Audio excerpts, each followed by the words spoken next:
has been more than 40 days since the anti-Muslim violence in Haryana took place, which left around 8 dead and hundreds of others injured. Even after the violence, the Muslims again face persecution, this time at the hands of the state government in the form of a series of arbitrary arrests and bulldozing of their houses and shops. This has led India's Muslim community to wonder if they have hit a dead end in their own country. I am Astha Sapaisachi. I am an independent journalist. I was a part of the fact-finding team of journalists and activists which visited Haryana and interacted with the locals from the area to gain a deeper understanding of the issue. Our findings were telling about how the right-wing groups instigated the violence through a sustained hate campaign against Muslims in Haryana. Prior to the violence, provocative media content targeting Muslims was circulated on social media by the far-right Hindu extremist groups. The entire right-wing ecosystem in the region was stimulated by chanting of near genocidal slogans, offensive political dog whistles, and other derogatory content targeting Muslims. On the day of the violence, the Hindu right-wing groups took out a procession brandishing weapons and swords in the air. There were questions raised even by some of the BJP ministers about why weapons were carried in religious processions. We also found that the police and the administration largely remained indifferent as the violence targeted Muslims.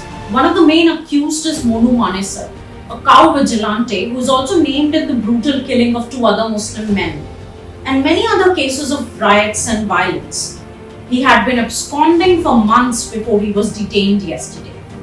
And the other accused, Bittu Bajrangi, was also arrested, but he got bailed within 15 days.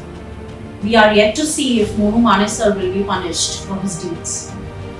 On the other hand, in the days following the violence, the state police arbitrarily arrested hundreds of Muslims in the area. Most of them are still languishing in jails. Moreover, the administration demolished more than 1,200 properties, including homes, shops, kiosks, all as a part of the infamous trend in India's states run by the right-wing BJP government, which is infamously called, this whole trend is infamously called the bulldozer justice. These demolitions wipe out generations of labor, and now both lives and livelihoods of Muslims are in ruins. The continued persecution of Muslims in Haryana has forced thousands of them to flee their homes in order to save their lives.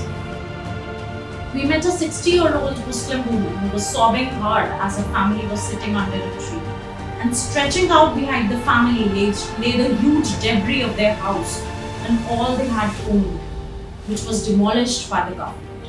She told her that her sons, who are daily wage workers, were able to build this house after saving money for more than 4 years. There are many examples. We met a man who was returning from a hospital with his father. The father told us that the man had tried to kill himself and is in acute depression ever since his tea stall was demolished by the administration. It was his only source of income, and now he just keeps mumbling, "How will I feed my children?" The area where all this violence was centered is a place called Noon. It is located in Haryana, less than 40 miles from Delhi.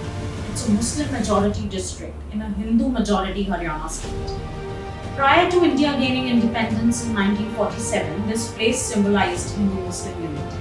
It is interesting to note that after the partition severed social contract between the two communities, the Muslims of Noor considered moving out of the district and migrating to Pakistan. But it was on insistence and assurance of Mahatma Gandhi, who called the Mayo Muslims the backbone of India, that the majority of them decided to stay here in India. And today, 7 decades after India has attained its independence, their grandchildren are now living in fear and uncertainty.